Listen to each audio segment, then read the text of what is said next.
Pourquoi?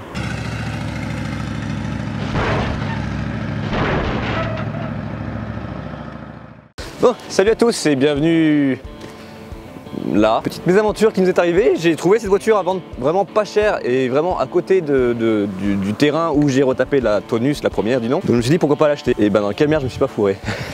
J'ai pas filmé hier la journée où on allait chercher, mais c'était une sacrée aventure. Les roues étaient grippées, les pneus sont complètement morts. J'ai pas les clés, je les ai oubliées chez le gars. Elle ne démarre pas, ça fait 20 ans qu'elle a traîné dehors toute sa life sans bouger, donc elle est dans un état lamentable, mais vraiment lamentable. Mais peut-être que l'arbre de transmission est récupérable et moi c'est ça qui m'intéresse parce qu'un arbre de transmission c'est au moins 500 balles et là je l'ai payé 250 celle-ci. Première étape ça va être de virer les roues, je vais débloquer les freins et comme ça on va pouvoir la pousser et la mettre à l'abri vers la grange où la Tonus blanche était. Et après deuxième étape ça va être de démonter l'arbre de transmission et croiser les doigts pour qu'il soit bon parce que le mien a du jeu sur la Tonus blanche du coup. Et après pour le fun pourquoi pas si je ne suis pas complètement dégoûté de Tonus après ça, on va essayer de la démarrer pour avoir un peu de fun et rouler un peu dans le coin juste pour rigoler. Un truc qui m'a plu quand même quand je suis allé chercher c'est que la porte ici ne s'ouvre juste plus.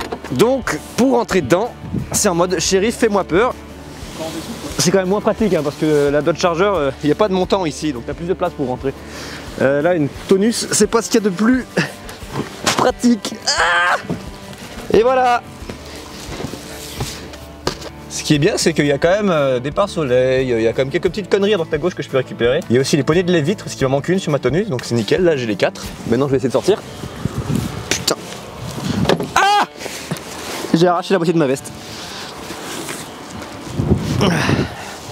C'est vraiment pas ce qu'il y a de plus pratique. J'ai mis la voiture un peu en l'air, on va changer les roues parce que comme on peut le constater, le pneu ici a une légère déformation. Et je crois que ça passe au contrôle technique, mais il y a moyen qu'ils me disent bon, on va falloir penser à les changer.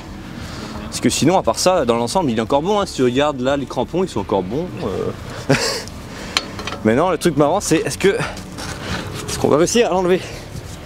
Parce que, pour une petite histoire, la voiture est restée depuis 95, on a vu hier. Depuis 95, voilà, donc la dernière fois qu'elle a été assurée, c'était en 95. Donc peut-être même qu'elle a été arrêtée un peu avant. Et ça fait depuis 95 environ qu'elle traîne dehors, par marées et par vent, on va dire. Mais elle était même pas sous une bâche, elle était vraiment genre dehors, dans un terrain genre de terre. Des herbes hautes qui sont mises à pousser sous la bagnole et tout autour. Et ça a ruiné la caisse quoi. Donc honnêtement, je l'ai pas payé cher, quoique...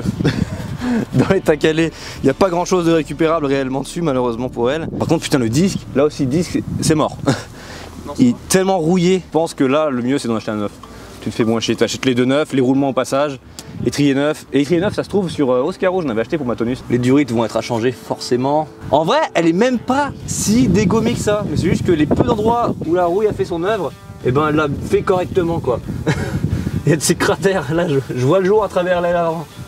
Ouais, bah, voilà, l'aile avant ici c'est la plus endommagée je crois. Après il y a les ailes arrière forcément. On va mettre la roue de Saxo. Et oui parce qu'une roue de Saxo, les Saxo qui sont 4 écrous, c'est le même bolt pattern que les Ford. Par contre la roue elle est minuscule quoi. De base je trouve que les roues d'origine de Ford Tonus ça fait assez roulette sur la bagnole. Quand tu vois la dimension de la caisse. Mais alors là avec des roues de Saxo, ça fait roue de skateboard. Bon déjà rien que là, on l'a restauré un petit peu, t'as vu elle est déjà plus jolie comme ça la voiture. Avec... on va pouvoir la pousser déjà, c'est un bon début. Hier ce qui était rigolo c'est que quand on essayait de charger la voiture sur le camion, déjà c'était sur un terrain très boueux, donc notre camion s'enlisait parce qu'il est en propulsion. Quand on tirait la voiture, la roue arrière ne roulait pas, la roue arrière droite là-bas. Donc quand je la tirais avec le camion, elle avançait en crabe comme ça. Donc pour la monter sur les rampes, c'est mort. Quand on a voulu la décharger ici pour la ramener, elle a failli se casser la gueule du plateau. Mais vraiment à ça de tomber quoi du plateau. Je sais pas comment je me suis démerdé. Bah, la jante était sur le côté quoi. Elle était ouais puis en plus elle s'était mise vraiment sur le rail quoi. Donc vu qu'elle était crevée on pouvait rien faire. Putain quelle aventure sérieux. Une épopée cette merde. Bon voilà.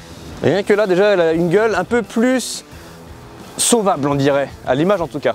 En réalité ça reste qu'elle pourrave, mais au moins elle a des roues avec des pneus gonflés. Maintenant on va essayer de la tracter avec la petite Saxo miniature jusqu'au terrain là-bas. Et on va croiser les doigts pour que ça fonctionne. Yes, elle roule. Et plutôt bien. Ouais. Ah bah elle roule quand même mieux avec des bonnes roues. Oh, oh tu m'as poussé. Oh, oh fuck. Le coffre il s'est fermé. Alors on va ralentir doucement parce que la Tonus n'a zéro frein. Waouh! Elle m'a poussé. Donc les seuls freins qu'on a sont ceux de la Saxo là. on va y aller tranquille, on va s'avancer le plus possible du portail et là on va s'arrêter là ici. Ici on devrait être pas mal. C'était un peu plus facile aujourd'hui que ce l'était hier. La descente arrive. Putain la direction est tellement plus souple que sur la mienne. Tu veux que j'aide à freiner? Oh t'inquiète. Ok. Allez, visons bien les pneus. Allez, visons. Yes sir. On est trop fort. C'est le General Lee version européenne. Bon, bonne chose de faite. Maintenant... On la boule. Non, t'es fou. Maintenant, on va ouvrir le capot pour le fun. Je l'avais regardé le jour où je suis allé chercher, enfin la voir pour le fun. Et il galérait à s'ouvrir. J'ai mis des grippants et ça va tellement mieux maintenant. Il s'ouvre tout seul. Putain, incroyable. Je te jure, il s'ouvrait juste pas du tout. Ah ouais. Je l'ai même plié en le refermant quand je suis venu la voir. Et il tenait ouvert tout seul après. Quand tu mettais pas la tringle, il était tellement rouillé qu'il restait ouvert. Alors l'avantage qu'on a, c'est que le moteur est complet, full d'origine. Le désavantage qu'on a, c'est que c'est un 1300. Le moteur le moins puissant qui ait existé pour ce genre de modèle. 1,3 litre de environ 65 chevaux de marde. Mais, va-t'en toi. Ça fait environ 2 semaines que la Tonus, la nouvelle Tonus, est ici sur le terrain et attend sa résurrection. Donc il y a quelques trucs que j'ai fait hors caméra que je n'ai pas filmé parce que je voulais quand même avancer le projet sans trop mettre ma vie. Donc j'ai démonté les étriers avant et les cylindres de roue arrière, je les ai dégrippés chez moi. On va essayer de voir s'il y a moyen d'ouvrir la porte conducteur parce que c'est marrant de passer par la fenêtre mais c'est quand même pas très pratique j'avoue. Vu que sur le roue arrière j'ai dû arracher les mâchoires qui étaient complètement mortes pour débloquer la voiture et pour la faire monter sur la dépanneuse, il me reste juste le cylindre de roue mais pas les mâchoires. Donc j'ai mis un collier pour maintenir les pistons dans le cylindre de roue en espérant que ça fonctionne mais j'y crois moyennement. Dans quelques temps, donc la prochaine vidéo qu'on fera sur cette Tonus là, ce sera pour essayer de la démarrer quand je vais récupérer les clés bien évidemment. Même si je pense que le moteur doit être bien rincé vu l'état du reste de la voiture. À mon avis, elle a dû faire 200 voire peut-être 300 000 bornes déjà, je sais pas. On a lui ici, on a nos plaquettes là. Les plaquettes sont encore plutôt bonnes hein, franchement. Elles ont dû être changées peu de temps avant que la voiture soit arrêtée donc c'est cool. C'est ça que ce qui reste c'est pour l'autre côté. Let's go. J'ai installé les étriers de frein avant, arrière c'est déjà mis. Maintenant on va pouvoir remettre du liquide de frein dans le système et commencer à purger, voir si tout fonctionne. Je vais aussi vous montrer vite fait la bricole que j'ai fait sur les freins arrière. J'ai mis un collier en métal ici qui fait le tour, qui est supposé maintenir les 2 pistons de chaque côté. Bon, je doute, honnêtement, hein, je doute que ça tienne la pression. À mon avis, le collier va péter, c'est tout. Mais bon, on va essayer de voir. Dans tous les cas, on n'aura pas de frein arrière, juste les freins avant. C'est pas grave, on va juste trouver dans le terrain avec, donc on s'en fout. Et voilà, on va tester voir, on va purger, on verra si ça fuit ou pas. Je sais pas vous, hein, mais moi personnellement, quand je vois cette couleur verte pomme comme ça me donne envie de mettre un sticker noir sur le capot, un peu comme sur la Dodge Challenger. Juste pour le fun, ce serait marrant de faire ça, mais bon, on verra plus tard. Le but, c'est de dépenser 0 dans la réfection de cette voiture là, vraiment 0 de chez 0. Là, les étriers, je les ai juste dégrippés. Si les durites sont mortes, malheureusement, bah, le projet touchera déjà à sa fin, parce que je ne compte pas acheter de durite pour cette voiture. Je ne compte pas me faire chier à la réparer de ras à zèbre. On va remettre du liquide de frein là-bas dedans, bien rempli là déjà. On va voir si le mètre cylindre déjà fonctionne. Je vais pomper la pédale de frein et ça devrait faire descendre le niveau. Déjà la pédale bouge, c'est à mon début. Après elle bouge mais gentiment. Hein. Je sens qu'il y a comme un cran qui reste. Je vais aller purger en arrière maintenant. On va sûrement avoir de belles bubules. Un autre truc marrant aussi qui s'est passé lorsque j'ai resserré mon étrier de frein. En resserrant, j'ai vu tout le bras inférieur qui s'est mis à gesticuler comme ça. Donc je pense que sur cette voiture, tous les silent blocks sont morts de chez mort, complètement. Même le train arrière, quand j'ai desserré les roues, t'as tout le pont arrière qui a bougé comme ça. On dirait peut-être pas, hein. À l'image elle paraît peut-être bien de loin cette voiture, mais si on regarde de près, hein, je vous dis, hein, elle est finie. Là, ici, là. Tout ça c'est pas de l'ombre, hein, c'est un trou. C'est un trou complètement, ça va dans l'aile. Les longerons commencent à être bouffés là, ici c'est le dessus de l'aile. On voit le jour à travers l'aile. Elle a vraiment été usée jusqu'à la moelle cette voiture. Je sais pas combien de bornes elle a, mais à mon avis elle a 200 000 facile. Là, sous la boîte à fusible aussi, il y a un cratère juste là. Franchement, à part la revendre pour pièces, je doute fortement qu'elle soit sauvée. Elle est sauvable hein, pour quelqu'un de motivé. On va trouver quelqu'un de motivé sur un modèle comme ça.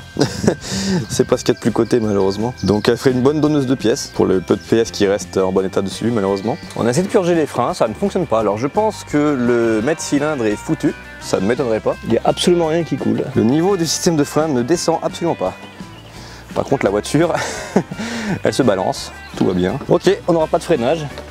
Challenge accepté. Donc on va faire un tour en Tonus quand elle démarrera sans frein. Maintenant, deuxième étape de la journée, vu que le freinage ne peut pas être fait, et bien on va s'attaquer au moins à la porte, qu'on essaie de l'ouvrir, parce que là donc la poignée est en position fermée. Là ici on sent que ça bloque, donc je pense que le loquet, il y a une couille quelque part, car là, bon en position fermée forcément ça s'ouvre pas, en position ouverte, ça ne s'ouvre toujours pas, et si je bouge le loquet à l'intérieur, bah ça ne s'ouvre toujours pas non plus. Là la porte est un peu entrouverte, là il y a peut-être moyen que j'aille balancer le dégrippant là-bas dedans.